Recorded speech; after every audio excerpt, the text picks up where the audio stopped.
ਵਾਹਿਗੁਰੂ।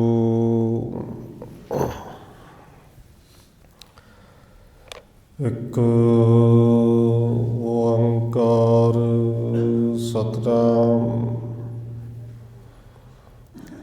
ਕਰਤਾ ਪੁਰਖ ਨਿਰਭਉ ਨਿਰਵੈਰ ਅਕਾਲ ਮੂਰਤ ਅਜੂਨੀ ਸੈਭੰ ਗੁਰ ਪ੍ਰਸਾਦ। ਜੀਤਾ ਜੀਉ ਪਿੰਡ ਸਭ ਤੇਰਾ, ਤੂੰ ਅੰਤਰਜਾਮੀ ਪੁਰਖ ਭਗਵਾਨ। ਦਾਸਨ ਦਾਸ ਕਹੈ ਜਨ ਨਾਨਕ, ਜਿਹਾ ਤੂੰ ਕਰਾਹੇ ਤਿਹਾ ਕਰੀ ਵਖਿਆਣ। ਸੁਕੋ ਟਲ ਗੁਰ ਸੇਵੀਐ, ਅਹਨਸ ਸਹਿਜ ਸੁਭਾਏ। ਦਰਸ਼ਨ ਪਰਸੈ ਗੁਰੂ ਕੈ, ਜਨਮ ਮਰਨ ਦੁਖ ਜਾਏ। ਹੋਵੈ ਸਿਫਤ ਖਸਮ ਦੀ, ਨੂਰ ਅਰਸੋਂ ਕੁਰਸੋਂ ਝਟੀਐ। ਤੁਧ ਡਿਠੇ ਸੱਚੇ ਪਾਤਸ਼ਾਹ, ਮਨ ਜਨਮ ਜਨਮ ਦੀ ਕੱਟੀਐ। ਸੱਜਣ ਸੱਚਾ ਪਾਤਸ਼ਾਹ, ਸਿਰ ਸ਼ਾਹਾਂ ਦੇ ਸ਼ਾਹ। ਜਿਸ ਪਾਸ ਬੈਠਿਆ ਸੋਹੀਐ, ਸਭਨਾ ਦਾ ਵੇਸਾ। ਵਾਹਿਗੁਰੂ ਸਾਹਿਬ ਜੀ।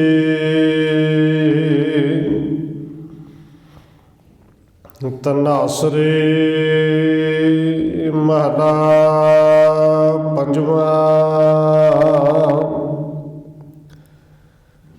ਦੀਨ ਦਰਦ ਨਿਵਾਰ ਠਾਕੁਰ, ਰਾਖੈ ਜਨ ਕੇ ਆਪ। ਤਰਣ ਤਾਰਣ ਹਰ ਨਿਧ, ਦੁਖ ਨ ਸਕੈ ਬਿਆਪ। ਦੀਨ ਦਰਦ ਨਿਵਾਰ ਠਾਕੁਰ, ਰਾਖੈ ਜਨ ਕੇ ਆਪ। ਤਰਣ ਤਾਰਣ ਹਰ ਨਿਧ, ਦੁਖ ਨ ਸਕੈ ਬਿਆਪ। ਸਾਧੂ ਸੰਗ ਭਜੋ ਗੋਪਾਲ, ਆਣ ਸੰਜਮ ਕਿਛ ਨਾ ਸੂਝੈ। ਇਹ ਜਤਨ ਕਾਟ ਕਲ ਕਾਲ, ਰਹਾਉ ਆਦ ਅੰਤ ਦਿਆਲ ਪੂਰਨ। ਤਿਸ ਬਿਨਾ ਨਹੀਂ ਕੋਇ, ਜਨਮ ਮਰਨ ਨਿਵਾਰ ਹਰ ਜਪ। ਸਿਮਰ ਸੁਆਮੀ ਸੋਏ, ਵੇਦ ਸਿਮਰਤ ਕਥੈ ਸ਼ਾਸਤ। ਭਗਤ ਕਰਹਿ ਵਿਚਾਰ,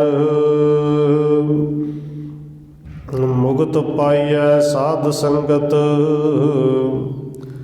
ਬਿਨ ਸਜਾਏ ਅੰਧਾਰ, ਚਰਨ ਕਮਲ ਆਧਾਰ ਜਨ ਕਾ। ਰਾਸ ਪੂੰਜੀ ਏਕ, ਤਾਣ ਮਾਣ ਦੀ ਬਾਣ ਸਾਚਾ। ਨਾਨਕ ਕੇ ਪ੍ਰਭ ਟੇਕ, ਚਰਨ ਕਮਲ ਆਧਾਰ ਜਨ ਕਾ। ਰਾਸ ਪੂੰਜੀ ਏਕ ਤਾਣ ਮਾਣ ਦੀ ਬਾਣ ਸਾਚਾ ਨਾਨਕ ਕੇ ਪ੍ਰਭ ਟੇਕ।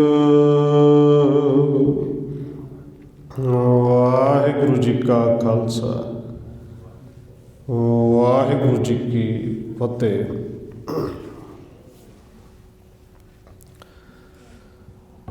ਪਰਮ ਸਨਮਾਨਯੋਗ ਸਤਿਗੁਰੂ ਚਵਰ ਛਤਰ ਤਖਤ ਦੇ ਮਾਲਕ ਹਾਜ਼ਰਾ ਹਜੂਰ ਜਹਰਾ ਜਹੂਰ ਸ਼ਬਦ ਗੁਰੂ ਜੁਗੋਂ ਜੁਗ ਅਟਲ ਸਤਿਗੁਰੂ ਧੰਨ ਸ਼੍ਰੀ ਗੁਰੂ ਗ੍ਰੰਥ ਸਾਹਿਬ ਮਹਾਰਾਜ ਸੱਚੇ ਪਾਤਸ਼ਾਹ ਜੀ ਦੀ ਪਾਵਨ ਪਵਿੱਤਰ ਹਜ਼ੂਰੀ ਅੰਦਰ ਜੁੜ ਬੈਠੇ ਸਤਸੰਗੀ ਜਨੋ ਆਪ ਜੀ ਵੱਡੇ ਭਾਗਾਂ ਵਾਲੇ ਹੋ ਜੋ ਸਤਿਕਾਰਯੋਗ ਪੂਜਨੀਕ ਧੰਨ ਮਾਤਾ ਰਾਜ ਕੌਰ ਜੀ ਦੇ ਪਾਵਨ ਅਸਥਾਨ ਗੁਰਦੁਆਰਾ ਮੰਜੀ ਸਾਹਿਬ ਵਿਖੇ ਅੰਮ੍ਰਿਤ ਵੇਲੇ ਦੇ ਦੀਵਾਨਾਂ ਦੀਆਂ ਹਾਜ਼ਰੀਆਂ ਭਰ ਰਹੇ ਹੋ। ਨਿਤਨੇਮ ਦੀਆਂ ਬਾਣੀਆਂ ਤੋਂ ਉਪਰੰਤ ਆਸਾ ਕੀ ਵਾਰ ਸ਼ਬਦ ਕੀਰਤਨ ਦੇ ਨਾਲ ਆਪ ਜੀ ਸਾਂਝ ਪਾ ਰਹੇ ਸੁਆਓ। ਰੋਜ਼ਾਨਾ ਦੀ ਤਰ੍ਹਾਂ ਸਤਿਗੁਰੂ ਜੀ ਦੇ ਬਖਸ਼ਿਸ਼ ਕੀਤੇ ਹੋਏ ਪਾਵਨ ਹੁਕਮ ਦੀ ਵਿਚਾਰ ਦੇ ਨਾਲ ਸਾਂਝ ਪਾਉਣ ਤੋਂ ਪਹਿਲਾਂ ਅਸੀਸ ਬਖਸ਼ਿਸ਼ ਕਰੋ ਜੀ, ਰਸਨਾ ਨੂੰ ਕਰੋ ਪਵਿੱਤਰ। ਜਿਤਨੇ ਵੀ ਜੁੜ ਬੈਠੇ ਹੋ ਲਵਾਓ ਹਾਜ਼ਰੀ ਆਖੋ ਜੀ ਵਾਹਿਗੁਰੂ ਜੀ ਕਾ ਖਾਲਸਾ ਵਾਹਿਗੁਰੂ ਜੀ ਕੀ ਫਤਿਹ। ਤਨਾਸਰੇ ਮਹਲਾ ਪੰਜਵਾਂ। ਦੀਨ ਦਰਦ ਨਿਵਾਰ ਠਾਕੁਰ ਰਾਖੈ ਜਨ ਕੇ ਆਪ।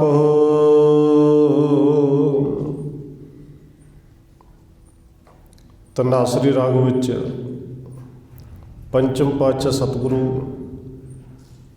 ਧੰਨ ਗੁਰੂ ਅਰਜਨ ਦੇਵ ਮਹਾਰਾਜ ਜੀ ਦੇ ਪਾਵਨ ਬਚਨ ਅੰਗ ਨੰਬਰ 675 ਅਤੇ 676 ਦੇ ਉੱਤੇ ਸਬਾਇਮਾਨ ਨੇ। ਧੰਨ ਗੁਰੂ ਅਰਜਨ ਦੇਵ ਮਹਾਰਾਜ ਜੀ ਨੇ ਅੱਜ ਦੇ ਹੁਕਮ ਰਾਹੀਂ ਜੋ ਸਾਨੂੰ ਉਪਦੇਸ਼ ਦਿੱਤਾ ਹੈ ਔਰ ਰਹਾਉ ਦੀਆਂ ਪੰਕਤੀਆਂ ਦੇ ਵਿੱਚ ਕੇਂਦਰੀ ਭਾਵ ਦੇ ਵਿੱਚ ਗੁਰੂ ਸਾਹਿਬ ਜੀ ਨੇ ਸਾਨੂੰ ਸਮਝਾਇਆ ਹੈ ਕਿ ਭਾਈ ਸਿੱਖਾ ਦੇਖ, ਜੇ ਇਸ ਭਵ ਸਾਗਰ ਤੋਂ ਪਾਰ ਹੋਣਾ ਹੈ, ਜੇ ਤੂੰ ਚਾਹੁੰਦਾ ਕਿ ਜਨਮ ਵੀ ਮਿਟ ਜਾਏ ਮਰਨ ਵੀ ਮਿਟ ਜਾਏ, ਉਹਦੇ ਵਾਸਤੇ ਬਸ ਇੱਕੋ ਹੀ ਤਰੀਕਾ ਹੈ ਤੇ ਉਹ ਤਰੀਕਾ ਹੈ ਗੁਰੂ ਕੀ ਸੰਗਤ ਵਿੱਚ ਆ ਕੇ, ਸੰਗਤ ਵਿੱਚ ਮਿਲ ਜੁਲ ਕੇ ਉਸ ਪਰਿਪੂਰਨ ਪਰਮਾਤਮਾ ਦੇ ਗੁਣਾਂ ਨੂੰ ਗਾ, ਉਹਨੂੰ ਭਜ, ਉਹਨੂੰ ਸਿਮਰ। ਔਰ ਸਿਮਰਨ ਤੋਂ ਬਿਨਾਂ ਦੂਜਾ ਕੋਈ ਤਰੀਕਾ ਨਹੀਂ ਕਿ ਜਿਹਦੇ ਨਾਲ ਇਸ ਭਵ ਸਾਗਰ ਤੋਂ ਪਾਰ ਹੋਇਆ ਜਾ ਸਕੇ। ਪਹਿਲੀਆਂ ਪੰਕਤੀਆਂ ਵਿੱਚ ਗੁਰੂ ਸਾਹਿਬ ਜੀ ਨੇ ਬਖਸ਼ਿਸ਼ ਕੀਤੀ ਹੈ, ਦੀਨ ਦਰਦ ਨਿਵਾਰ ਠਾਕੁਰ ਰਾਖੈ ਜਨ ਕੇ ਆਪ। ਦੀਨ ਦੇ ਅਰਥ ਸ਼ਬਦ ਦੇ ਵਿੱਚ ਜਿਵੇਂ ਦਾ ਪ੍ਰਕਰਨ ਚੱਲਦਾ ਹੋਵੇ ਉਸ ਮੁਤਾਬਕ ਕਈ ਅਰਥ ਬਣਦੇ ਨੇ। ਦੀਨ ਦਾ ਅਰਥ ਇਸਲਾਮ ਦੇ ਵਿੱਚ ਦੀਨ ਮਜ਼ਹਬ ਨੂੰ ਕਿਹਾ ਜਾਂਦਾ ਹੈ। ਦੀਨ ਸ਼ਬਦ ਜਿਹੜਾ ਹੈ ਗਰੀਬ ਦੇ ਲਈ ਵਰਤਿਆ ਜਾਂਦਾ ਹੈ, ਪਰ ਇੱਥੇ ਜਿਹੜਾ ਦੀਨ ਸ਼ਬਦ ਵਰਤਿਆ ਹੈ, ਇੱਥੇ ਦੀਨ ਦਾ ਅਰਥ ਹੈ ਉਹ ਮਨੁੱਖ ਜੋ ਦੁਨੀਆ ਵੱਲੋਂ ਜਾਂ ਇਹ ਵਿਸ਼ੇ ਵਿਕਾਰਾਂ ਵੱਲੋਂ ਹਰ ਤਰ੍ਹਾਂ ਦੇ ਨਾਲ ਜਿਹੜਾ ਡਰਿਆ ਹੋਵੇ, ਜਿਹੜਾ ਡਰ ਦੇ ਵਿੱਚ ਹੋਵੇ, ਅਸਲ ਵਿੱਚ ਜਿਹੜਾ ਰੱਬ ਦੇ ਡਰ ਵਿੱਚ ਆ ਜਾਵੇ, ਉਹਨੂੰ ਕਿਹਾ ਜਾਂਦਾ ਦੀਨ। ਕਿ ਹੁਣ ਦੁਨੀਆ ਦੀ ਕੋਈ ਤਾਕਤ ਦੁਨੀਆ ਦੇ ਜਿੰਦੇ ਤੇ ਆਸਰੇ ਰੱਖੇ ਸਨ, ਕੋਈ ਆਸਰਾ ਕੰਮ ਨਹੀਂ ਕਰਨਾ। ਸਾਰੇ ਪਾਸੋਂ ਡਰ ਕੇ ਜਾਂ ਨਿਮਾਣਾ ਹੋ ਕੇ ਤੇਰੇ ਸ਼ਰਨ ਵਿੱਚ ਆਇਆ, ਔਰ ਸ਼ਰਨ ਵਿੱਚ ਆਏ ਹੋਏ ਨੂੰ ਜਿਹੜਾ ਸੱਚਮੁੱਚ ਬਾਹਰੋਂ ਹਾਰ ਕੇ ਆਇਆ ਹੋਵੇ ਉਹਨੂੰ ਦੀਨ ਕਿਹਾ ਜਾਂਦਾ ਹੈ। ਔਰ ਦੀਨ ਇਹਦੇ ਅਖਰੀ ਅਰਥ ਕਰਨੇ ਹੋਣ ਤੇ ਨਿਮਾਣਾ, ਸਾਰੀ ਤਰ੍ਹਾਂ ਦਾ ਮਾਣ ਛੱਡ ਕੇ ਜਿਹੜਾ ਤੇਰੀ ਸ਼ਰਨ ਵਿੱਚ ਆਇਆ ਹੋਵੇ ਤੇ ਉਹਨਾਂ ਦਿਨਾਂ ਦੇ ਦਰਦਾਂ ਨੂੰ ਤੂੰ ਨਿਵਾਰਨ ਵਾਲਾ ਹੈ, ਦੂਰ ਕਰਨ ਵਾਲਾ ਹੈ। ਦਰਦ, ਹੁਣ ਦਰਦ ਕਈ ਤਰ੍ਹਾਂ ਦਾ ਹੈ, ਕਿਉਂਕਿ ਦੁਨੀਆ ਦੇ ਵਿੱਚ ਭਾਵੇਂ ਦੇਹਧਾਰੀਆਂ ਦੇ ਪਿੱਛੇ ਕੁਝ ਲੋਕ ਲੱਗੇ ਨੇ, ਪਰ ਉਹ ਸਾਡੇ ਦਰਦਾਂ ਨੂੰ ਕਦੇ ਨਹੀਂ ਸਮਝ ਸਕਦੇ। ਦੇਖੋ, ਦਰਦ ਸੌਖੀ ਜਿਹੀ ਉਦਾਹਰਨ, ਜੇ ਪੈਰ 'ਚ ਕੰਡਾ ਵੱਜਿਆ ਹੋਵੇ, ਅਸੀਂ ਉਹਦੇ ਨਾਲ ਹਮਦਰਦੀ ਤੇ ਜਿਤਾ ਸਕਦੇ ਹਾਂ, ਪਰ ਉਹ ਦਰਦ ਕਿੰਨਾ ਕੁ ਉਹ ਹੀ ਜਾਣਦਾ ਹੈ ਜਿਹਦੇ ਕੰਡਾ ਵੱਜਿਆ ਹੈ। ਸਿਰ ਦੇ ਵਿੱਚ ਦਰਦ ਹੈ, ਡਾਕਟਰ ਉਹਨੂੰ ਦਵਾਈ ਦੇ ਸਕਦਾ, ਹੌਸਲਾ ਦੇ ਸਕਦਾ ਹੈ, ਪਰ ਦੁਨੀਆ ਦੇ ਵਿੱਚ ਐਸਾ ਕੋਈ ਪੈਮਾਨਾ ਨਹੀਂ ਕਿ ਜਿਹਦੇ ਨਾਲ ਇਹ ਨਾਪਿਆ ਜਾ ਸਕੇ ਕਿ ਦਰਦ ਕਿੰਨਾ ਕੁ ਹੈ। ਇਹ ਦਰਦ ਉਹ ਹੀ ਜਾਣਦਾ ਜਿਹਨੂੰ ਹੈ। ਪਰ ਇੱਥੇ ਗੁਰੂ ਸਾਹਿਬ ਨੇ ਕਿਰਪਾ ਕੀਤੀ, ਉਹ ਜਿਹੜੇ ਦੀਨਾਂ ਦੇ ਦਰਦ ਨਿਵਾਰਨ ਵਾਲਾ ਮੇਰਾ ਗੁਰੂ ਹੈ ਨਾ, ਪਰਮੇਸ਼ਰ ਹੈ, ਉਹ ਸਾਡੇ ਦਰਦ ਨੂੰ ਜਾਣਦਾ ਵੀ ਹੈ, ਮਹਿਸੂਸ ਵੀ ਕਰਦਾ ਹੈ। ਤੇ ਜਿਹੜਾ ਦੀਨ ਬਣ ਕੇ ਆ ਜਾਏ, ਫਿਰ ਉਹਦੇ ਦਰਦਾਂ ਨੂੰ ਉਹ ਨਿਵਾਰਨ ਦੀ ਸਮਰੱਥਾ ਵੀ ਰੱਖਦਾ ਹੈ। ਦੀਨ ਦਰਦ ਨਿਵਾਰ ਠਾਕੁਰ, ਹੇ ਮੇਰੇ ਮਾਲਕ, ਤੂੰ ਦੀਨਾਂ ਦੇ ਦਰਦ ਦੂਰ ਕਰਨ ਵਾਲਾ ਹੈ। ਰੱਖੈ ਜਨ ਕੀ ਆਪ, ਔਰ ਆਪਣੇ ਜਨ ਦੀ, ਆਪਣੇ ਸੇਵਕਾਂ ਦੀ ਤੂੰ ਆਪ ਹੀ ਰੱਖਣ ਵਾਲਾ ਹੈ। ਔਰ ਜਦੋਂ ਤੋਂ ਪਰਮੇਸ਼ਰ ਨੇ ਇਹ ਸੰਸਾਰ ਬਣਾਇਆ ਹੈ, ਸਤਿਗੁਰੂ ਧੰਨ ਗੁਰੂ ਰਾਮਦਾਸ ਮਹਾਰਾਜ ਜੀ ਦੇ ਪਾਵਨ ਬਚਨ ਨੇ ਉਦੋਂ ਤੋਂ ਬੰਦਗੀ ਕਰਨ ਵਾਲੇ ਵੀ ਪੈਦਾ ਹੁੰਦੇ ਰਹੇ, ਔਰ ਆਪਣੇ ਜਨ ਦੇ, ਆਪਣੇ ਸੇਵਕ ਦੇ ਉਦੋਂ ਤੋਂ ਲੈ ਕੇ ਉਹ ਰੱਖਦਾ ਹੀ ਹੁੰਦਾ ਹੈ, ਕਿਉਂਕਿ ਉਹਦਾ ਸੁਭਾਅ ਐਸਾ ਹੈ। ਹਰ ਜੁਗ ਜੁਗ ਭਗਤੂ ਪਾਇਆ, ਪੈਜ ਰੱਖਦਾ ਆਇਆ ਰਾਮ ਰਾਜੇ। ਦੀਨ ਦਰਦ ਨਿਵਾਰ ਠਾਕੁਰ, ਰਾਖੈ ਜਨ ਕੀ ਆਪ, ਆਪਣੇ ਜਨ ਦੇ ਆਪ ਰੱਖਣਾ ਹੈ ਤੇ ਰੱਖਦਾ ਉਹਨਾਂ ਦੇ ਜਿਹੜੇ ਸ਼ਰਨ ਵਿੱਚ ਆ ਜਾਣ, ਜਿਹਨੂੰ ਗੁਰੂ ਸਾਹਿਬ ਜੀ ਕਹਿੰਦੇ ਨੇ, ਆਪਣੇ ਸੇਵਕ ਕੀ ਆਪੇ ਰੱਖੈ, ਆਪੇ ਨਾਮ ਜਪਾਵੈ। ਆਪਣੇ ਯਤਨਾਂ ਕਰਕੇ ਤੇ ਜਪਿਆ ਵੀ ਨਹੀਂ ਜਾ ਸਕਦਾ। ਆਪਣੇ ਸੇਵਕ ਤੇ ਆਪ ਰੱਖਦਾ ਕਿਵੇਂ ਹੈ ਜੀ? ਹੁਣ ਦੇਖੋ, ਜਿਹੜੇ ਉਹਦੇ ਸੇਵਕ ਨੇ, ਰੱਬ ਦੇ ਸੇਵਕ ਨੇ, ਕੇਵਲ ਸਿੱਖ ਦੀ ਗੱਲ ਨਹੀਂ, ਜਿਹੜੇ ਪਰਮੇਸ਼ਰ ਦੇ ਸੇਵਕ ਨੇ, ਪਰਮੇਸ਼ਰ ਨੂੰ ਆਪਣੇ ਅੰਗ ਸੰਗ ਜਾਣਦੇ ਨੇ, ਉਹਨਾਂ ਦੀ ਕਿਵੇਂ ਰੱਖਦਾ ਹੈ? ਹੁਣ ਬੰਦਾ ਕਿਸੇ ਦਫ਼ਤਰ ਦੇ ਵਿੱਚ ਕੰਮ ਕਰਦਾ ਹੋਵੇ, ਸਰਕਾਰੀ ਹੋਵੇ ਚਾਹੇ ਪ੍ਰਾਈਵੇਟ ਹੋਵੇ, ਤਨਖਾਹ ਵੀ ਚੰਗੀ ਚੋਖੀ ਹੋਵੇ, ਲੱਖ ਰੁਪਈਆ ਮੰਨ ਲਓ ਤਨਖਾਹ ਲੈਂਦਾ ਹੋਵੇ, ਕੋਈ ਰਿਸ਼ਵਤ ਲੈ ਕੇ ਆ ਜਾਏ, ਕੰਮ ਕਰਨਾ ਹੈ ਗਲਤ, 5 ਲੱਖ ਰੁਪਈਆ ਰਿਸ਼ਵਤ ਦਿੰਦਾ ਹੋਵੇ, ਤੇ ਬੰਦਾ ਭਾਵੇਂ ਕੋਈ ਵੀ ਹੋਵੇ, ਉਸ ਵੇਲੇ ਦੋ ਵਿਚਾਰ ਉਹਦੇ ਅੰਦਰ ਜ਼ਰੂਰ ਚੱਲਦੇ ਨੇ। ਇੱਕ ਜਿਹਨੂੰ ਕਿਹਾ ਜਾਂਦਾ ਨੈਗੇਟਿਵ ਤੇ ਇੱਕ ਪੋਜ਼ਿਟਿਵ, ਇੱਕ ਚੰਗਾ ਤੇ ਇੱਕ ਮਾੜਾ।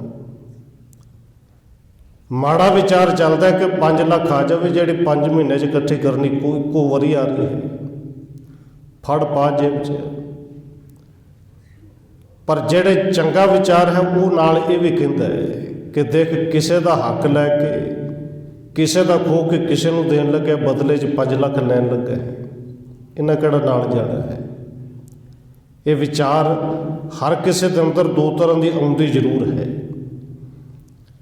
ਪਰ ਹਾਂ, ਜਿਹਦੇ ਅੰਦਰ ਮਾੜੀਆਂ ਵਿਚਾਰ ਜ਼ਿਆਦੀਆਂ ਹੋਣ, ਜ਼ਿਆਦਾ ਪ੍ਰਭਾਵ ਛੱਡਦੀਆਂ ਹੋਣ, ਫਿਰ ਉਹ ਇਹ ਕੰਮ ਕਰ ਜਾਂਦਾ ਹੈ ਕਿ ਫੜੋ ਪਾਓ ਜੇਬ 'ਚ। ਪਰ ਜਿਹਦੇ ਅੰਦਰ ਵਿਚਾਰ ਇਹ ਚੱਲਦੀ ਹੋਵੇ ਕਿ ਹੱਕ ਪਰਾਇਆ ਨਾਨਕਾ, ਉਸ ਸੂਵਰ ਉਸ ਗਾਏ, ਜਿਹੜਾ ਗੁਰੂ ਦੇ ਸ਼ਰਨ ਵਿੱਚ ਸੱਚਮੁੱਚ ਪਿਆ ਹੋਵੇ, ਫਿਰ ਉੱਥੇ ਆਪਣੇ ਜਨ ਕੀ ਆਪ ਰੱਖਦਾ ਹੈ, ਮਾੜੀ ਵਿਚਾਰ ਉੱਥੇ ਭਾਰੀ ਨਹੀਂ ਪੈਣ ਦਿੰਦਾ। ਮੇਰਾ ਗੁਰੂ ਬਸ ਇਸੇ ਤਰ੍ਹਾਂ ਬਚਾਉਂਦਾ ਹੈ। ਪਾਵਨ ਸ਼ਬਦ ਆਪਾਂ ਪੜ੍ਹਦੇ ਧੰਨ ਗੁਰੂ ਅਰਜਨ ਦੇਵ ਜੀ ਦੇ ਕਿ ਤਾਤੇ ਵਾਉ ਨਾ ਲੱਗਈ ਪਾਰ ਬ੍ਰਹਮ ਸਰਣਾਈ, ਚੌਗਿਰਦ ਹਮਾਰੇ ਰਾਮ ਕਾਰ ਦੁੱਖ ਲੱਗੇ ਨਾ ਪਾਈ। ਅਸਲ ਵਿੱਚ ਇਵੇਂ ਦਾ ਦੁੱਖ ਉਹ ਨਹੀਂ ਲੱਗਣ ਦਿੰਦਾ ਕਿ ਜਿਹੜਾ ਮਾੜਾ ਕੰਮ ਕਿਤੇ ਕਰਨਾ ਪੈ ਜੇ। ਉਹ ਸ਼ਬਦ ਸਤਿਗੁਰੂ ਜੀ ਦਾ ਪੜ੍ਹਨੇ ਹਾਂ ਕਿ ਔਖੀ ਘੜੀ ਨਾ ਦੇਖਣ ਦੇਈ, ਆਪਣਾ ਬਿਰਧ ਸੰਭਾਲੇ। ਜੇ ਉਹਦੇ ਸ਼ਰਨ ਵਿੱਚ ਆਇਆ ਤਾਂ ਫਿਰ ਉਹਦਾ ਬਿਰਧ ਸੁਭਾਅ ਹੈ, ਉਹ ਆਪਣੇ ਸੇਵਕ ਨੂੰ ਇਵੇਂ ਦਾ ਮਾੜਾ ਕਰਮ ਕਰਨ ਵਾਲਾ ਕੰਮ ਸਮਾਂ ਜਿਹੜਾ ਹੈ ਘੜੀ ਹੈ ਉਹ ਔਖੀ ਵੇਖਣ ਦਿੰਦਾ ਹੀ ਨਹੀਂ। ਪੂਰੇ ਬੜੀ ਔਖੀ ਘੜੀ ਹੈ ਕਿ ਜਿਹੜਾ ਗੁਰੂ ਕੋ ਹੋਵੇ ਸਿੱਖ ਔਰ ਫਿਰ ਮਾੜਾ ਕਰਮ ਕਰੇ, ਕਿਉਂਕਿ ਸਤਿਗੁਰੂ ਜੀ ਨੇ ਤਾਤੀ ਵਾਉ ਕੇਵਲ ਸਰੀਰ ਕਰਕੇ ਨਹੀਂ ਕਿਹਾ। ਸਰੀਰ ਕਰਕੇ ਤੂੰ ਕਹਿੰਦੇ ਤੱਤੀ ਵਾਹ ਕੀ ਤੱਤਾ ਪਾਣੀ ਵੀ ਆ ਸਕਦਾ ਹੈ, ਤੱਤੀ ਰੇਤ ਵੀ ਸਿਰ ਵਿੱਚ ਪੈ ਸਕਦੀ ਹੈ, ਤੱਤੀ ਅੱਗ ਤਨ ਨੂੰ ਸਾੜ ਵੀ ਸਕਦੀ ਹੈ। ਪਰ ਇੱਥੇ ਗੱਲ ਸਿਰਫ ਤਨ ਦੀ ਨਹੀਂ, ਆਪਣੇ ਸੇਵਕ ਕੀ ਆਪੇ ਰੱਖੈ ਆਪੇ ਨਾਮ ਜਪਾਵੈ। ਉਹ ਆਪਣੇ ਸੇਵਕ ਦੇ ਆਪ ਰੱਖਦਾ ਹੈ ਮਾਨਸਿਕ ਤੌਰ 'ਤੇ, ਆਤਮਿਕ ਤੌਰ 'ਤੇ। ਉਹਨਾਂ ਨੂੰ ਵਿਸ਼ੇ ਵਿਕਾਰਾਂ ਦੇ ਵਿੱਚ ਡਿੱਗਣ ਦਿੰਦਾ ਨਹੀਂ। ਦੀਨ ਦਰਦ ਨਿਵਾਰ ਠਾਕੁਰ ਰੱਖੈ ਜਨ ਕੀ ਆਪ। ਔਰ ਥੋੜ੍ਹਾ ਜਿਹਾ ਇਸ ਗੱਲ ਨੂੰ ਹੋਰ ਸਮਝ ਲਈਏ ਕਿਵੇਂ ਆਪਣੇ ਸੇਵਕਾਂ ਦੀ ਆਪ ਰੱਖਦਾ ਹੈ। ਕਿਉਂਕਿ ਵਿਚਾਰ ਹੀ ਉਹਦੇ ਅੰਦਰ ਮਾੜੇ, ਜਿਹੜੇ ਵਿਚਾਰ ਨੇ ਅਸਲ ਵਿੱਚ ਮਾੜੇ ਜਾਂ ਚੰਗੇ ਹੁੰਦੇ ਨੇ। ਉਰੇ ਵਿਚਾਰਾ ਕਰਕੇ ਬੰਦਾ ਫਿਰ ਕਰਮ ਕਰਦਾ ਹੈ, ਜਿਹੜੇ ਭਾਰੀ ਹੋ ਜਾਣ ਉਸੇ ਤਰ੍ਹਾਂ ਦਾ ਕਰਦਾ ਹੈ। ਆਪਣੇ ਸੇਵਕ ਦੇ ਕਿਵੇਂ ਰੱਖਦਾ ਹੈ। ਮੰਨ ਲਓ ਕਿਸੇ ਨੂੰ ਪਤਾ ਮੇਰਾ ਘਰ ਨੀਵੇਂ ਥਾਂ 'ਤੇ ਹੈ, ਬਰਸਾਤਾਂ ਦੇ ਵਿੱਚ ਪਾਣੀ ਇੱਧਰ ਨੂੰ ਆਉਂਦਾ ਹੈ। ਹੁਣ ਜੇ ਸਿਆਣਪ ਤੋਂ ਕੰਮ ਲੈਂਦਾ ਹੋਵੇ ਤਾਂ ਫਿਰ ਉਹ ਕੋਈ ਨਾ ਕੋਈ ਹੀਲਾ ਕਰਦਾ ਹੈ ਕਿ ਆਪਣੇ ਘਰ ਦੇ ਬੰਨੇ ਬੰਨੇ ਬਾਰ-ਬਾਰ ਕਿਸੇ ਤਰ੍ਹਾਂ ਮਿੱਟੀ ਲਾਵੇ, ਕੋਈ ਬੰਨ ਬੰਨੇ ਕਿ ਪਾਣੀ ਜੇ ਕੁਝ ਜ਼ਿਆਦਾ ਵੀ ਆ ਜਾਏ ਤਾਂ ਇੱਕਦਮ ਆ ਕੇ ਮਾਰ ਨਾ ਕਰੇ, ਘਰ ਦੇ ਵਿੱਚ ਵੜ ਨਾ ਜਾਏ। ਔਰ ਮੇਰਾ ਗੁਰੂ ਵੀ ਬਿਲਕੁਲ ਇਸੇ ਤਰ੍ਹਾਂ ਹੀ ਸਾਡੀ ਰੱਖਦਾ ਹੈ। ਜਿਹੜੇ ਸੇਵਕ ਬਣ ਜਾਂਦੇ ਨੇ ਇਸੇ ਤਰ੍ਹਾਂ ਬੰਨਾ ਲਾ ਕੇ ਰੱਖਦਾ ਹੈ ਕਿ ਇਹ ਜਿਹੜੇ ਵਿਕਾਰ ਨੇ ਹੈ ਤੇ ਅੰਦਰ ਹੀ ਹੈ, ਬੜੇ ਭਾਰੀ। ਪਰ ਮੇਰਾ ਗੁਰੂ ਉਹ ਸੁਜਾਨ ਗੁਰੂ ਹੈ ਜਿਹੜਾ ਇਹਨਾਂ ਵਿਕਾਰਾਂ ਦੇ ਅੱਗੇ ਬੰਨ ਲਾ ਦਿੰਦਾ ਹੈ ਕਿ ਭਾਈ ਤੂੰ ਮੇਰੇ ਇਸ ਜਨ ਦੇ ਇਸ ਸੇਵਕ ਦੇ ਅੰਦਰ ਆਉਣਾ ਹੀ ਨਹੀਂ। ਉਹ ਧੰਨ ਗੁਰੂ ਅਰਜਨ ਦੇਵ ਜੀ ਦੇ ਪਾਵਨ ਬਚਨ ਆਪਾਂ ਪੜ੍ਹਨੇ ਹਾਂ। ਪਰਮੇਸ਼ਰ ਦਿੱਤਾ ਬੰਨਾ ਦੁੱਖ ਰੋਗ ਕਾ ਡੇਰਾ ਭੰਨਾ। ਕਿਉਂਕਿ ਆਪਣੇ ਜਨ ਦੀ ਆਪ ਰੱਖਦਾ ਹੈ ਨਾ, ਰੱਖੈ ਜਨ ਕੀ ਆਪ। ਹੁਣ ਬੰਨ ਕਿੱਥੇ ਲਾ ਦਿੱਤਾ ਜੀ? ਬਾਹਰ ਘਰ ਦੇ ਅੱਗੇ ਬੰਨ ਲਾਉਣਾ ਤੇ ਕੋਈ ਉਦਾਹਰਨ ਸਮਝਣ ਵਾਸਤੇ ਗੁਰੂ ਨੇ ਬੰਨ ਕਿੱਥੇ ਲਾਇਆ? ਇਹਨਾਂ ਅੱਖਾਂ ਦੇ ਅੱਗੇ ਬੰਨ ਲਾ ਦਿੱਤਾ। ਹੁਣ ਅੱਖਾਂ ਦੇ ਅੱਗੇ ਬੰਨ ਲਾਉਣ ਦਾ ਅਰਥ ਇਹ ਨਹੀਂ ਕਿ ਅੱਖਾਂ ਬੰਦ ਕਰਕੇ ਬੈਠੇ ਰਹਿਣਾ, ਕਿਸੇ ਵੇਲੇ ਦੇਖਣਾ ਹੀ ਨਹੀਂ, ਜਦ ਤੱਕ ਕੱਪੜੇ ਬੰਨ ਲੈਣਾ ਹੈ। ਅੱਖਾਂ ਦੇ ਨਾਲ ਵੇਖਣਾ ਵੀ ਹੈ, ਪਰ ਅੱਖਾਂ ਦੇ ਅੱਗੇ ਬੰਨ ਵੀ ਮੇਰੇ ਗੁਰੂ ਨੇ ਲਾਇਆ। ਕਿਵੇਂ? ਭਾਈ ਸਾਹਿਬ ਭਾਈ ਗੁਰਦਾਸ ਜੀ ਨੇ ਸਾਨੂੰ ਸਮਝਾਇਆ ਕਿ ਦੇਖ ਪਰਾਈਆਂ ਚੰਗੀਆਂ, ਵੇਖਣਾ ਬੰਦ ਥੋੜ੍ਹੀ ਕਰਨਾ ਹੈ। ਪਰ ਫਿਰ ਬੰਨ ਕਿਵੇਂ ਲੱਗੇ ਜੀ? ਕਹਿੰਦੇ ਦੇਖ ਪਰਾਈਆਂ ਚੰਗੀਆਂ, ਮਾਵਾਂ ਧੀਆਂ ਭੈਣਾਂ ਜਾਣੇ।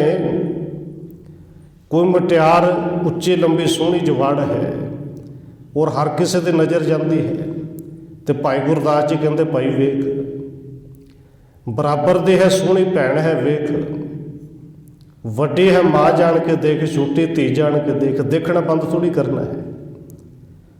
ਬਸ ਉਸ ਦੇਖਣੀ ਦੇ ਅੱਗੇ ਮੇਰੇ ਗੁਰੂ ਨੇ ਬੰਨ ਇਹੀ ਲਾਉਣਾ ਕਿ ਅੰਦਰ ਮੈਲ ਨਾ ਜਾਵੇ। ਪਰਮੇਸ਼ਰ ਦਿੱਤਾ ਬੰਨਾ ਦੁੱਖ ਰੋਗ ਕਾ ਡੇਰਾ ਭੰਨਾ। ਹੁਣ ਕੰਨ ਬੰਦ ਤਾਂ ਨਹੀਂ ਨਾ ਕਰ ਲੈਣੇ ਜੀ। ਗਲੀਆਂ ਬਾਜ਼ਾਰਾਂ 'ਚ ਵਿਆਹਾਂ ਸ਼ਾਦੀਆਂ 'ਚ ਚੱਲਦੇ ਨੇ ਗਾਣੇ, ਵੱਜਦੇ ਨੇ ਉੱਚੇ ਉੱਚੇ ਡੀਜੇ, ਪਰ ਗੁਰੂ ਕੇ ਸਿੱਖ ਦੇ ਸਾਹਮਣੇ ਭਾਵੇਂ ਵੱਜਦੇ ਵੀ ਹੋਣ, ਕਈ ਵਾਰੀ ਟੀਵੀ ਨਿਆਣੇ ਲਾ ਕੇ ਰੱਖਦੇ ਨੇ ਔਰ ਪਤਾ ਹੀ ਨਹੀਂ ਹੁੰਦਾ ਕੀ ਕੁਛ ਚੱਲਦਾ ਹੈ, ਕਿਉਂਕਿ ਧਿਆਨ ਉਸ ਪਾਸੇ 'ਚ ਜਾਣਾ ਹੀ ਨਹੀਂ। ਬੇਸ਼ੱਕ ਵੱਜਦੇ ਹੋਣ, ਪਰ ਗੁਰੂ ਨੇ ਬੰਨ ਲਾਇਆ ਅੱਗੇ ਕਿ ਇਹ ਗੰਦਣ ਵੈਣ ਗੁਰੂ ਨੇ ਆਪਣੇ ਸਿੱਖ ਨੇ ਆਪਣੇ ਅੰਦਰ ਲੈ ਕੇ ਜਾਣੀ ਨਹੀਂ।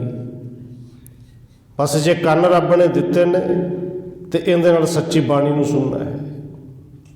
ਆਪਣੇ ਸੇਵਕ ਦੇ ਬਸ ਇਸੇ ਤਰ੍ਹਾਂ ਰੱਖਦਾ ਹੈ। ਗੁਰੂ ਸਾਹਿਬ ਜੀ ਕਿਰਪਾ ਕਰ ਰਹੇ ਨੇ। ਦੀਨ ਦਰਦ ਨਿਵਾਰ ਠਾਕੁਰ, ਰਾਖੈ ਜਨ ਕੀ ਆਪ, ਤਰਣ ਤਾਰਨ ਹਰ ਨਿਤ, ਦੁਖ ਨ ਸਕੈ ਬਿਆਪ। ਤਰਨ ਦਾ ਅਰਥ ਜਹਾਜ਼, ਤਾਰਨ ਦਾ ਅਰਥ ਮੱਲਾ, ਤਾਰਨ ਵਾਲਾ, ਜਹਾਜ਼ ਨੂੰ ਚਲਾਉਣ ਵਾਲਾ। ਇੱਥੇ ਮੇਰੇ ਗੁਰੂ ਨੇ ਨਾਮ ਦਾ ਜਹਾਜ਼ ਬਣਾਇਆ। ਜਹਾਜ਼ ਵੀ ਆਪ ਹੈ, ਇਸ ਜਹਾਜ਼ ਨੂੰ ਚਲਾਉਣ ਵਾਲਾ ਮੱਲਾ ਵੀ ਆਪ ਹੈ, ਔਰ ਸਾਰੀਆਂ ਨਿਧੀਆਂ ਦਾ ਖਜ਼ਾਨਾ ਵੀ ਹੈ। ਬਸ ਜਿਹੜਾ ਇਸ ਨਾਮ ਦੇ ਜਹਾਜ਼ 'ਤੇ ਚੜ੍ਹ ਜੇ, ਦੁਖ ਨਾ ਸਕੈ ਬਿਆਪ। ਔਰ ਧੰਨ ਗੁਰੂ ਅਰਜਨ ਦੇਵ ਜੀ ਨੇ ਇੱਥੇ ਕਿਰਪਾ ਕੀਤੀ। ਇਹ ਨਹੀਂ ਕਿਹਾ ਕਿ ਉਹਨੂੰ ਦੁੱਖ ਆਏਗਾ ਹੀ ਨਹੀਂ, ਜਿੱਡਾ ਮਰਜ਼ੀ ਵੱਡਾ ਦੁੱਖ ਆ ਜੇ, ਜਿਹੜਾ ਨਾਮ ਦੇ ਜਹਾਜ਼ 'ਤੇ ਚੜ੍ਹਿਆ ਉਹਨੂੰ ਦੁੱਖ ਪੋ ਨਹੀਂ ਸਕਦਾ, ਵਿਆਪ ਨਹੀਂ ਸਕਦਾ। ਸਾਧੂ ਸੰਗ ਭਜੋ ਗੋਪਾਲ।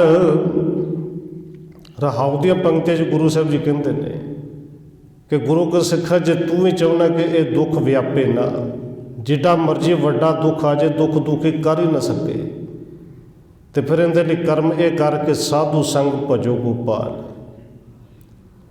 ਸਾਧੂ ਗੁਰੂ ਸਾਧੂ ਦੀ ਸੰਗਤ ਵਿੱਚ ਆ ਕੇ ਉਸ ਧਰਤੀ ਦੇ ਪਾਲਕ ਪਰਮੇਸ਼ਰ ਨੂੰ ਭਜੋ, ਦਾ ਸਿਮਰਨ ਕਰੋ। ਔਰ ਸਤਿਗੁਰੂ ਜੀ ਨਾਲ ਕਿਰਪਾ ਕਰਦੇ ਨੇ। ਆਣ ਸੰਜਮ ਕਿਜ ਨਾ ਸੂਝੈ, ਇਹ ਯਤਨ ਕਾਟ ਕਲ ਕਾਲ। ਗੁਰੂ ਦੀ ਸੰਗਤ ਤੋਂ ਬਿਨਾਂ ਹੋਰ ਕੋਈ ਸੰਜਮ ਨਹੀਂ, ਕੋਈ ਤਰੀਕਾ ਸੁਝਦਾ ਹੀ ਨਹੀਂ। ਦੇਖੋ ਤਰੀਕੇ ਭਾਵੇਂ ਲੋਕਾਂ ਨੇ ਬੜੇ ਵਰਤ ਰਹੇ ਨੇ, ਪਰ ਗੁਰੂ ਸਾਹਿਬ ਜੀ ਕਹਿੰਦੇ ਨੇ ਗੁਰੂ ਦੀ ਸੰਗਤ ਤੋਂ ਸੌਖਾ ਤਰੀਕਾ ਹੋਰ ਕੋਈ ਨਹੀਂ। ਗੁਰੂ ਦੀ ਸੰਗਤ ਜਿੱਥੇ ਹੈ ਉੱਥੇ ਸਤਿਗੁਰੂ ਜੀ ਨੇ ਪਾਵਨ ਬਚਨ ਕਹੇ ਨੇ ਕਿ ਉੱਥੇ ਤੇ ਧਰਮਰਾਜ ਦੇ ਦੂਤ ਵੀ ਨੇੜੇ ਨਹੀਂ ਆਉਂਦੇ। ਉੱਥੇ ਸਤਿਗੁਰੂ ਜੀ ਨੇ ਪਾਵਨ ਬਚਨ ਕਹੇ ਨੇ ਕਿ ਜਹ ਸਾਧੂ ਗੋਬਿੰਦ ਭਜਨ ਕੀਰਤਨ ਨਾਨਕ ਨੀਤ। ਧਰਮਰਾਜ ਆਪਣੇ ਦੂਤਾਂ ਨੂੰ ਕਹਿੰਦਾ ਜਿੱਥੇ ਗੋਬਿੰਦ ਦਾ ਪਰਮੇਸ਼ਰ ਦਾ ਭਜਨ ਹੁੰਦਾ ਹੋਵੇ, ਕੀਰਤੀ ਹੁੰਦੀ ਹੋਵੇ, ਜਿੱਥੇ ਗੁਰੂ ਦੀ ਸੰਗਤ ਹੁੰਦੀ ਹੋਵੇ, ਉੱਥੇ ਦੂਤਾਂ ਨੂੰ ਕਹਿੰਦੇ ਨਿਕਟ ਨਾ ਜਾਈਓ ਦੂਤ। ਦੂਤੋ ਇਹਨਾਂ ਦੇ ਨੇੜੇ ਨਾ ਜਾਇਓ। ਤੇ ਦੂਤ ਪੁੱਛਦੇ ਨੇ ਕਿਉਂ? ਅਸੀਂ ਤਾਂ ਸਾਰਿਆਂ ਦੇ ਨੇੜੇ ਜਾਣਾ ਹੁੰਦਾ ਹੈ, ਪਰ ਧਰਮਰਾਜ ਕਹਿੰਦਾ ਜੇ ਇਹਨਾਂ ਨੂੰ ਬੰਨਣ ਵਾਸਤੇ ਚਲੇ ਗਏ ਨਾ, ਇਹਨਾਂ ਤੇ ਨਹੀਂ ਬੰਨੇ ਜਾਣਾ, ਕਿਉਂਕਿ ਇਹਨਾਂ ਨੂੰ ਤੇ ਇਹਨਾਂ ਦੇ ਗੁਰੂ ਨੇ ਛਡਾ ਲੈਣਾ। ਪਰ ਜੇ ਤੁਸੀਂ ਬੰਨੇ ਗਏ, ਤੁਹਾਡੇ ਨਾਲ ਮੈਂ ਬੰਨਿਆ ਜਾਣਾ, ਤਾਂ ਸਾਨੂੰ ਛਡਾਉਣ ਵਾਲਾ ਵੀ ਕੋਈ ਨਹੀਂ। ਜਹ ਗੋਬਿੰਦ ਭਜਨ ਕੀਰਤਨ ਨਾਨਕ ਨੀਤ। ਅਣਾ ਹੋ ਅਣਾ ਤੂੰ ਨਹਿ ਛੁਟਹਿ, ਨਿਕਟ ਨਾ ਜਾਈਓ ਦੂਤ। ਇਸ ਕਰਕੇ ਸਤਿਗੁਰੂ ਕਹਿੰਦੇ ਨੇ ਭਾਈ ਸਾਧੂ ਸੰਗ ਭਜੋ ਗੋਪਾਲ। ਗੁਰੂ ਸਾਧੂ ਦੀ ਸੰਗਤ ਵਿੱਚ ਮਿਲ ਕੇ ਉਹਨੂੰ ਭਜੋ, ਸਿਮਰੋ। ਉਰੇ ਭੱਟ ਸਾਹਿਬ ਜੀ ਕਹਿੰਦੇ ਨੇ ਦੁਨੀਆ ਦੇ ਵਿੱਚ ਸਭ ਤੋਂ ਸੌਖਾ ਤਰੀਕਾ ਅਸੀਂ ਜਾਣਿਆ ਹੈ, ਸਮਝਿਆ ਹੈ। ਧੰਨ ਗੁਰੂ ਰਾਮਦਾਸ ਸੱਚੇ ਪਾਤਸ਼ਾਹ ਜੀ ਦੇ ਚਰਨ ਵਿੱਚ ਭੱਟ ਜੀ ਆਉਂਦੇ ਨੇ, ਭੱਟ ਕੀਰਤ ਜੀ, ਤੇ ਆ ਕੇ ਅਰਦਾਸ ਇੱਕੋ ਹੀ ਕਰਦੇ ਨੇ, ਸਤਿਗੁਰੂ ਜੀ ਜੇ ਇਸ ਮਨ ਨੂੰ ਟਿਕਾਉਣਾ ਹੈ, ਜੇ ਇਹ ਦੁੱਖਾਂ ਦੇ ਵਿੱਚ ਅਸੀਂ ਦੁਖੀ ਨਹੀਂ ਹੋਣਾ ਚਾਹੁੰਦੇ, ਤੇ ਉਹਦਾ ਤਰੀਕਾ ਇੱਕੋ ਹੀ ਹੈ, ਤੇਰੀ ਸੰਗਤ ਵਿੱਚ ਆ ਜਾਈਏ। ਇਹ ਸੁਣਿਆ ਸਾਰਿਆਂ ਤੋਂ ਉੱਤਮ ਤੇ ਸਾਰਿਆਂ ਤੋਂ ਸੌਖਾ ਤਰੀਕਾ ਹੈ, ਜਿਹਨੂੰ ਭੱਟ ਸਾਹਿਬ ਜੀ ਪਾਵਨ ਬਚਨ ਕਹਿੰਦੇ ਨੇ। ਆਪਾਂ ਮੰਗਲਾ ਚਰਨਾਂ ਵਿੱਚ ਅਕਸਰ ਪੜ੍ਹਦੇ ਹਾਂ। ਇੱਕ ਉੱਤਮ ਪੰਥ ਸੁਣਿਓ ਗੁਰ ਸੰਗਤ, ਗੁਰ ਸੰਗਤ ਸਾਧੂ ਸੰਗ ਭਜੋ ਗੋਪਾਲ। ਕਹਿੰਦੇ ਇੱਕ ਉੱਤਮ ਪੰਥ ਸੁਣਿਓ ਗੁਰ ਸੰਗਤ, ਤੇ ਮਲੰਤ ਜਮ ਤਰਾਸ ਮਿਟਾਈ। ਏਡਾ ਉੱਤਮ ਪੰਥ, ਏਡਾ ਸੌਖਾ ਰਾਹ ਕਿ ਜਿਹੜੀ ਸੰਗਤ ਵਿੱਚ ਮਿਲ ਕੇ ਜਮਾਂ ਦਾ ਤਰਾਸ ਵੀ ਮੁੱਕ ਜਾਂਦਾ, ਜਮਾਂ ਦਾ ਡਰ ਵੀ ਮੁੱਕ ਜਾਂਦਾ ਹੈ। ਉੱਥੇ ਅਰਦਾਸ ਬੇਨਤੀ ਭੱਟ ਜੀ ਕਰਦੇ ਨੇ ਕਿ ਇੱਕ ਅਰਦਾਸ ਭਾਟ ਕੀਰਤ ਕੇ, ਗੁਰ ਰਾਮਦਾਸ ਰਾਖੋ ਸ਼ਰਣਾਈ। ਸਤਿਗੁਰੂ ਜੀ, ਸਾਡੀ ਅਰਦਾਸ ਬੇਨਤੀ ਹੈ, ਸਾਨੂੰ ਆਪਣੀ ਸ਼ਰਨ ਵਿੱਚ, ਆਪਣੀ ਸੰਗਤ ਵਿੱਚ ਰੱਖ। ਸਾਧੂ ਸੰਗ ਭਜੋ ਗੋਪਾਲ, ਕਿਉਂਕਿ ਸਭ ਤੋਂ ਉੱਤਮ ਤਰੀਕਾ ਇਹ ਹੈ, ਰਸਤਾ ਇਹ ਹੈ। ਔਰ ਨਾਲੇ ਕਿਰਪਾ ਕਰਕੇ ਕਿ ਸਮਝਾਇਆ ਵੀ, ਆਣ ਸੰਜਮ ਕਿਜ ਨਾ ਸੂਝਾ। ਹੋਰ ਕੋਈ ਸੰਜਮ ਨਹੀਂ ਸੋਚਦਾ, ਕੋਈ ਤਰੀਕਾ ਨਹੀਂ ਸੋਚਦਾ। ਔਰ ਤਰੀਕੇ ਲੋਕਾਂ ਨੇ ਭਾਵੇਂ ਬੜੇ ਵਰਤੇ। ਧੰਨ ਗੁਰੂ ਤੇਗ ਬਹਾਦਰ ਮਹਾਰਾਜ ਜੀ ਨੇ ਪਾਵਨ ਬਚਨ ਕਹੇ ਕਿ ਲੋਕਾਂ ਨੇ ਵਰਤ ਰੱਖੇ, ਦਾਨ ਕੀਤੇ, ਬੜੇ ਬੜੇ ਯੱਗ ਕਰਾਏ, ਇਸ ਕਰਕੇ ਕਿ ਮੁਕਤ ਹੋ ਜਾਈਏ। ਪਰ ਨਾ ਤਾਂ ਮੁਕਤੀ ਦਾ ਪਤਾ ਲੱਗਿਆ ਕਿ ਮੁਕਤ ਹੋਣਾ ਕਿੰਦੇ ਤੋਂ ਹੈ, ਮੁਕਤੀ ਚਾਹੀਦੀ ਕਿਹੜੀ ਹੈ। ਔਰ ਧੰਨ ਗੁਰੂ ਤੇਗ ਬਹਾਦਰ ਸਾਹਿਬ ਜੀ ਕਹਿੰਦੇ ਨੇ, ਨਾ ਹੀ ਇਵੇਂ ਦੇ ਵਰਤ ਨੇਮ ਤੇ ਇਹ ਜਿਹੜੇ ਕੀਤੇ ਹੋਏ ਤੀਰਥ ਨੇ, ਇਹਨਾਂ ਨੇ ਤੈਨੂੰ ਪਾਰ ਕਰਨਾ ਹੈ। ਸਤਿਗੁਰੂ ਦਾ ਪਾਵਨ ਬਚਨ ਹੈ, ਕਹਿੰਦੇ ਤੀਰਥ ਵਰਤ ਅਰ ਦਾਨ ਕਰ। ਹੁਣ ਇਹ ਕਰਮ ਮਾੜੇ ਤੇ ਨਹੀਂ ਨਾ ਜੀ, ਇਹਨੂੰ ਲੋਕ ਧਰਮ ਦੇ ਕਰਮ ਸਮਝਦੇ ਨੇ। ਪਰ ਗੁਰੂ ਸਾਹਿਬ ਜੀ ਕਹਿੰਦੇ ਨੇ, ਸੰਗਤ ਤੋਂ ਬਿਨਾਂ ਕੋਈ ਵੀ ਤਰੀਕਾ ਜਿਹੜਾ ਉਹ ਕਾਰਗਰ ਹੈ ਹੀ ਨਹੀਂ। ਤੀਰਥ ਵਰਤ ਅਰ ਦਾਨ ਕਰ, ਮਨ ਮੈਂ ਧਰੈ ਗੁਮਾਨ। ਇੱਥੇ ਜਾ ਕੇ ਸਗੋਂ ਹੰਕਾਰ ਤੇ ਜ਼ਰੂਰ ਆਏਗਾ ਕਿ ਮੈਂ ਇੰਨਾ ਤੀਰਥ ਇਸ਼ਨਾਨੀ, ਇੰਨਾ ਦਾਨੀ। ਪਰ ਗੁਰੂ ਸਾਹਿਬ ਜੀ ਕਹਿੰਦੇ ਨੇ, ਸਾਰਾ ਕੀਤਾ ਕਰਾਇਆ ਇਸ ਤਰ੍ਹਾਂ ਦਾ ਹੈ ਕਿ ਜਿਵੇਂ ਇੱਕ ਹਾਥੀ ਨੂੰ ਨਵਾ ਦਿੱਤਾ ਹੋਵੇ, ਔਰ ਹਾਥੀ ਨਵਾਇਆ ਜਾਂ ਨਵਾਇਆ ਨਾ ਨਵਾਇਆ ਇੱਕੋ ਜਿਹੀ ਹੈ। ਤੀਰਥ ਵਰਤ ਅਰ ਦਾਨ ਕਰ, ਮਨ ਮੈਂ ਧਰੈ ਗੁਮਾਨ। ਨਾਨਕ ਨਿਹਫਲ ਜਾਤ ਤੇ ਜਿਉ ਪੁੰਚਰ ਇਸ਼ਨਾਨ। ਜਿਵੇਂ ਹਾਥੀ ਦਾ ਨਵਾਇਆ ਹੋਇਆ ਕਿਸੇ ਕੰਮ ਨਹੀਂ, ਕਹਿੰਦੇ ਐਵੇਂ ਤੇਰੇ ਕੀਤੇ ਹੋਏ ਤੀਰਥ, ਕੀਤੇ ਹੋਏ ਦਾਨ ਕਿਸੇ ਕੰਮ ਨਹੀਂ, ਜੇ ਸੰਗਤ ਵਿੱਚ ਹੀ ਨਹੀਂ ਆਇਆ। ਜੋ ਉਸ ਸੰਗਤ ਵਿੱਚ ਮਿਲ ਕੇ ਉਸ ਧਰਤੀ ਦੇ ਪਾਲਕ ਪਰਮੇਸ਼ਰ ਨੂੰ ਭਜੀ। ਆਣ ਸੰਜਮ ਕਿਛ ਨਾ ਸੂਝੈ, ਇਹ ਜਤਨ ਕਾਟ ਕਲ ਕਾਲ। ਔਰ ਭਾਈ ਸਾਹਿਬ ਭਾਈ ਗੁਰਦਾਸ ਜੀ ਕਹਿੰਦੇ ਨੇ, ਸਤ ਸੰਗਤ ਸਤਿਗੁਰ ਚਟਸਾਲ ਹੈ। ਜਿੱਥੇ ਹਰ ਗੁਰ ਹਰ ਗੁਣ ਸਿੱਖਾ, ਜਿੱਥੇ ਹਰੀ ਦੇ ਪਰਮੇਸ਼ਰ ਦੇ ਗੁਣਾਂ ਨੂੰ ਸਿੱਖਿਆ ਜਾਏ, ਉਸ ਸੰਗਤ ਵਿੱਚ ਮਿਲ।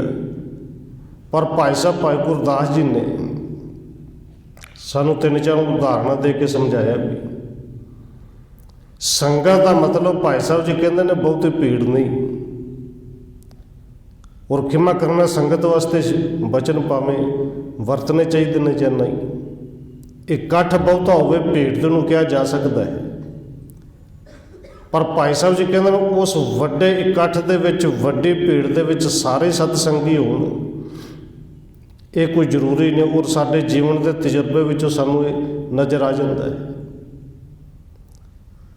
ਗੁਰੂ ਘਰਾਂ ਦੇ ਵਿੱਚ ਲੋਕ ਆਉਂਦੇ ਨੇ, ਸੰਗਤ ਰੂਪ ਵਿੱਚ ਹੀ ਆਉਂਦੇ ਨੇ। ਔਰ ਸਾਰੇ ਦੇ ਸਾਰੇ ਤੋਂ ਗੁਣ ਲੈਣ ਵਾਸਤੇ ਤਾਂ ਨਹੀਂ ਨਾ ਆਉਂਦੇ ਜੀ।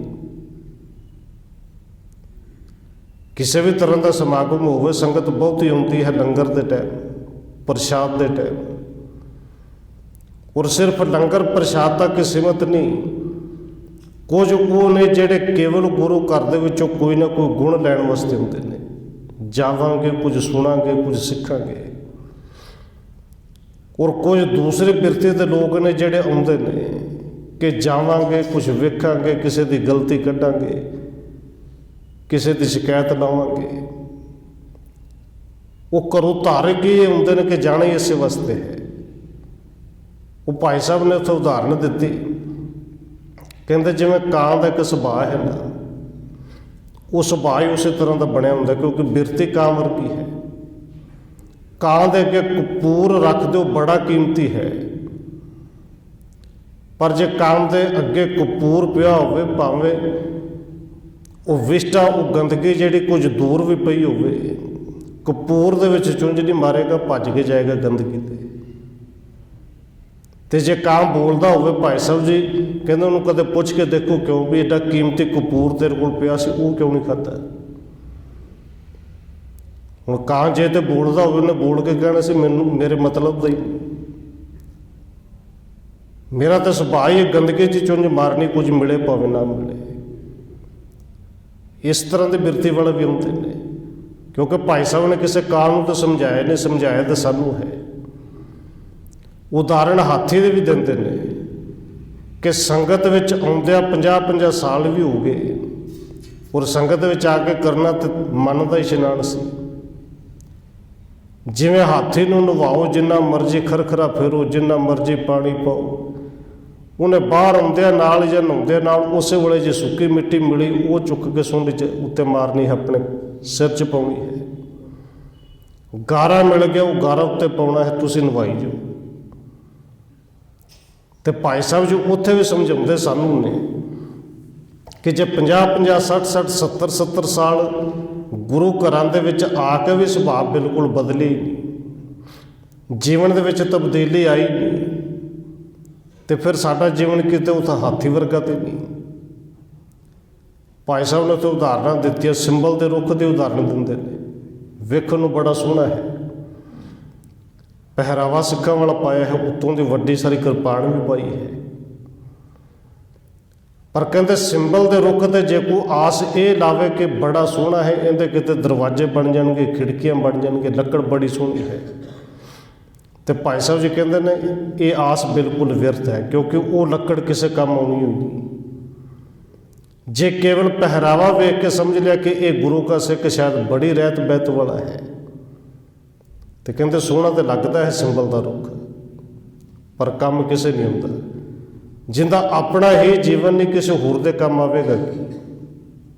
उत्थे भाई साहब ने उदाहरण दित्तियां, कहते काक पूरना चखे दुर्गंध सुहावै, हाथे नीर नवालीऐ सिर शार उडावै,